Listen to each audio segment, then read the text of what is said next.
In the small village of Abingwa, nestled amidst the lush green hills and winding rivers, lived two inseparable friends, Adanma, the daughter of a wealthy chief, and Nena, the daughter of a humble farmer. Though their lives were as different as day and night, an unbreakable bond tied them together since childhood. They shared a friendship that transcended the boundaries of class and status. Adaku's family was blessed with wealth and status.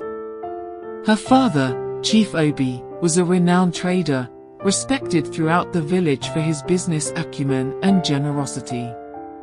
Their compound was a bustling hive of activity, with servants tending to their every need. Adaku lacked nothing. She was adorned in the finest clothes, had the best toys, and attended the village's best school. She was the only child of her wealthy, caring parents. In stark contrast, Nena's family struggled to make ends meet. Her father, Ikshakwa, was a hard-working farmer, toiling endlessly in the farm to provide for his wife and 4 children. Their humble mud hut stood as a testament to their modest means, but it was filled with warmth and laughter, a sanctuary from the harsh realities of poverty. Despite their differing circumstances, Adaku and Nena were drawn to each other like magnets. They spent countless hours playing in the village square, chasing butterflies, and sharing dreams of a future where their bond would never be broken. Nena's infectious smile and quick wit captivated Adaku, while Adaku's unwavering loyalty and compassion melted Nena's heart. As they grew older, their bond only strengthened. Adaku would share her lavish meals with Nena, and Nena would regale her friend with stories of life on the farm, painting vivid pictures of the natural world that surrounded them. They were two halves of a whole, their friendship a beacon of hope in a world that threatened to tear them apart. As the years passed, their lives began to diverge. Adaku's parents insisted she continue her education in the city, while Nena's family could barely afford to keep her in the village school. With heavy hearts, the girls said their farewells, promising to remain the closest of friends, no matter the distance between them. Life, however, had other plans for the inseparable duo. Long after Adaku's departure, a devastating tragedy struck. A virulent illness swept through the village, claiming the lives of her beloved parents within weeks of each other. Adaku's world came crashing down, and she found herself orphaned, her once opulent lifestyle reduced to ashes. In her darkest hour, it was Nena who became Adaku's rock. With her family's meager resources, they took Adaku into their humble abode, embracing her as one of their own. Nena's mother, Adiz, treated Adaku like a daughter, showering her with the same love and affection she bestowed upon her own children. Adaku's dreams of continuing her education were shattered, as her wicked uncles claimed the inheritance her father kept for her. Nena, ever the loyal friend, refused to abandon her. She sacrificed her own aspirations, taking on odd jobs around the village to support Adaku and her own family. As the years passed, their roles reversed. Nena became the provider, her unwavering determination and work ethic earning her the respect and admiration of the villagers. Adaku, once the pampered daughter of wealth, found herself humbled by life's cruel twists, forever indebted to the selfless kindness of her dearest friend. Fate, it seemed, had one more surprise in store for the two friends. On a sunny afternoon, as Nena labored in the farm, a stranger arrived in the village. Chukwuma, a wealthy businessman from the city, had come to explore investment opportunities in the region. Their paths crossed at the village small river, where Nena had stopped to quench her thirst. As Nena approached the small river, she paused, wiping the beads of sweat from her brow, and knelt down by the river's edge. The cool, clear stream beckoned to her, offering relief from the oppressive heat. It was there, at that very moment, that Chukwuma's path intersected with hers. He emerged from the forest close to the river, a striking figure.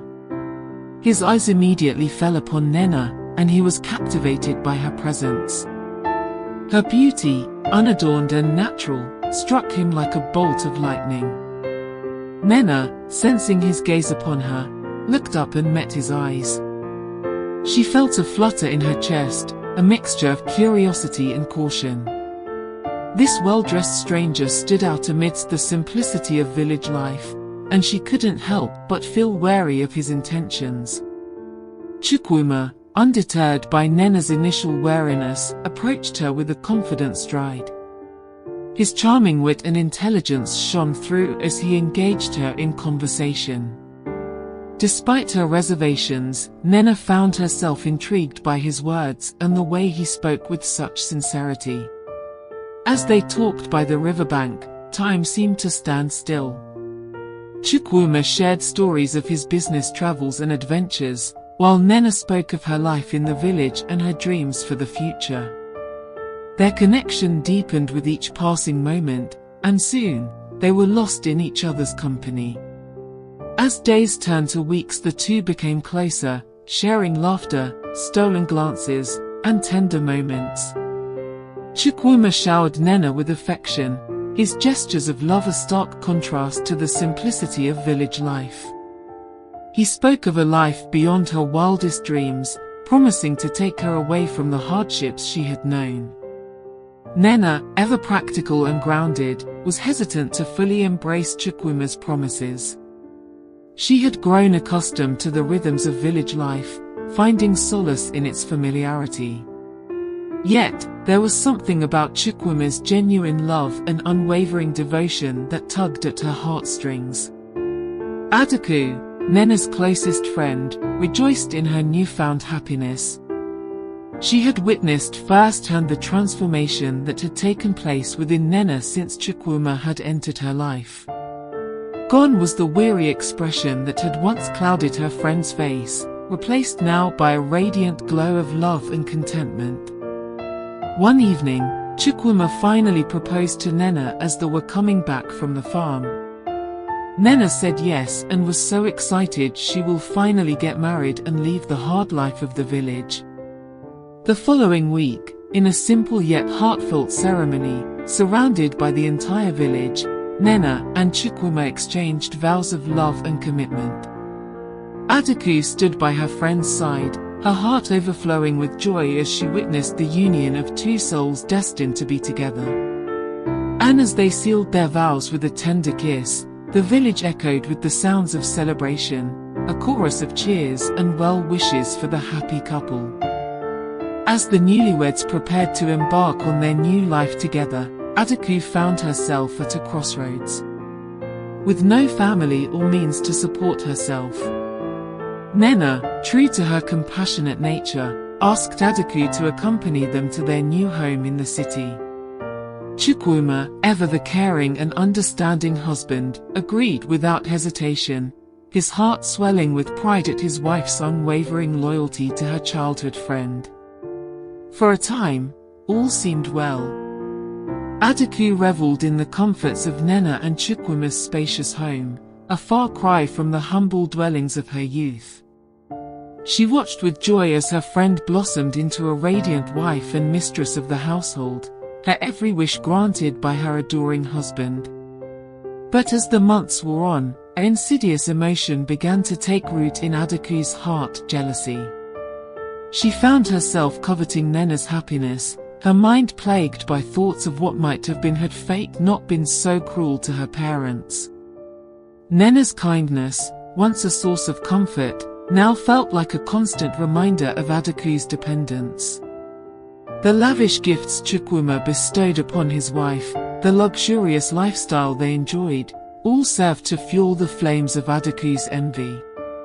Slowly, the once unbreakable bond between the two friends began to fray. Adaku's smiles became forced, her laughter hollow.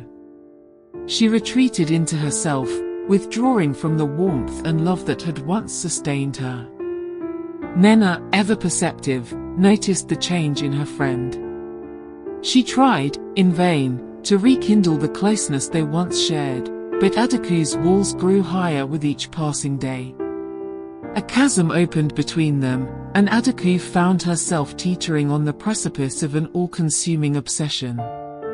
In the depths of her despair, a dark thought took root in Adaku's mind. If she could not have the life she craved, perhaps she could take it from Nena. The idea festered, growing like a malignant tumor, consuming her every waking thought. Adaku began to watch Chukwuma with a hungry gaze, her eyes devouring his every move. She fantasized about stealing him away from Nena, convincing herself that she deserved the happiness her friend had found. With each passing day, Adaku's behavior grew more erratic, her jealousy spiraling out of control. She would linger in Chukwuma's study, feigning interest in his work as an excuse to be near him. She would touch him casually, reveling in the brief contact, imagining what it would be like to have him all to herself. Nena, blissfully unaware of the betrayal brewing beneath her roof, continued to shower Adaku with love and affection. But her kindness only fanned the flames of Adaku's obsession, twisting her perception until she saw Nena's generosity as a form of pity, a constant reminder of her own failures. Finally, the dam burst. In a moment of weakness, fueled by desire and resentment, Adaku made her move when Nena had departed to the market to buy some food items. She cornered Chukwuma in his study, pouring out her heart to him, professing her undying love and pleading with him to leave Nena for her, saying she would make a better wife and bear him children since Nena had issues getting pregnant. Chukwuma, horrified by Adaku's brazen advances, recoiled in disgust. He demanded that she leave their home immediately, his voice trembling with anger and disappointment. Adaku was consumed by madness and refused to leave. When Nena came back from the market, Adaku attempted to salvage her relationship with her friend by hurling accusations at Chukwuma, confessing to Nena that Chukwuma had told her that he desired her as much and he longed to be with her. But Nena didn't believe her, so she confronted her husband only for her husband to tell her what truly happened. Nena's heart shattered into a million pieces, the betrayal from the one person she trusted above all others cutting deeper than any physical wound. "How could you?" she cried, her voice trembling with anguish. "I opened my home to you, shared everything I had, and this is how you repay me." Adaku, consumed by her own selfish desires, showed no remorse. "You had everything, Nena," she spat venomously. "The perfect life, the perfect husband. Did you really think I would let you keep it all to yourself?" Nena's world shattered in that moment, her trust in her dearest friend irreparably broken. She was devastated and could no longer bear to be in the same room with her former friend. With a heavy heart, she banished Adaku from their home, severing the ties that had once bound them together. In the aftermath of the betrayal, the village buzzed with whispers and rumors. Adaku, once pitied for her tragic circumstances, was now scorned and ostracized. Nena, her heart in pieces, found solace in the love and support of her family and friends. Adaku's selfish pursuit of happiness came at a terrible cost. She had lost the only true friend she had ever known, and her reputation in the village was tarnished beyond repair. Adaku found herself adrift, cast out into a world that no longer made sense. Her obsession had cost her everything: her friendship, her home, and her sense of self. She wandered the streets, a hollow shell of the woman she once was, consumed by regret and self-loathing. It was in this dark moment that Adaku stumbled upon a ray of hope. She met a kindly old woman, a revered healer in the community, who took pity on her and offered her a place to stay. Under the wise woman's guidance, Adaku embarked on a journey of self-discovery and healing. She confronted the demons that had led her astray, peeling back the layers of jealousy and resentment that had poisoned her soul. Through grueling introspection and spiritual practices, Adaku began to understand the true nature of her actions.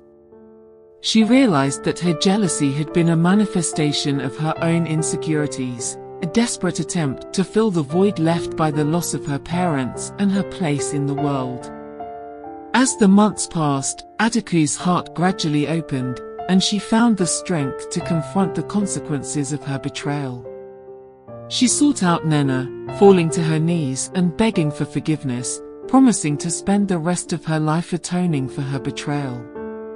Nena, her heart still raw from the pain of Adaku's betrayal, was torn. Part of her yearned to embrace her former friend, to recapture the closeness they had once shared.